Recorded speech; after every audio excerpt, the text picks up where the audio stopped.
नमस्कार, दया एवढे कृषी पंढरी यूट्यूब चॅनलवर आपलं स्वागत आहे। आता पावसाने जरा उडी दिलेली आहे। आपण प्लॉट बघू शकता। या प्लॉटसाठी आपण स्कोर आणि कवच रिकमेंड केलं होतं। टिपक्यांचं प्रमाण पावसाच्या पिरियडमध्ये वाढत जात असते, त्यासाठी यांनी 22 मारलेलं आहे। आपण बघू शकता एवढा पावसात सुद्धा कुठं कुठल्या लेवलला स्पॉट नाही, कुठं काय नाही। तर शेतकऱ्यांनी कुजव्यासोबत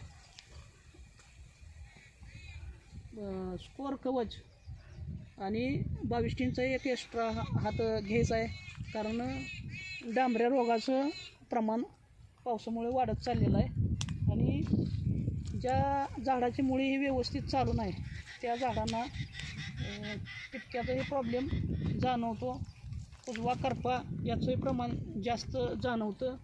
या प्लॉटला व्यवस्थित शेड्यूल आहे। हा गौडवाडीचा पिंकू चंदन शिवे यांचा प्लॉट आहे। आपण बघू शकताय प्लॉट अगदी व्यवस्थित आहे, मुळी चालू आहे, कंदगंधही त्यांनी सोडलेलं आहे।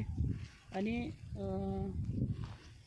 आपलं झायम सोल्युशन हे सोडलेलं आहे आणि व्यवस्थित प्लॉट आहे। फवार अगदी वेळेवर शेतकरी हा मारत आहे। मी सांगेल त्या पद्धतीत नियोजन असल्यामुळे प्लॉट अगदी व्यवस्थित आहे।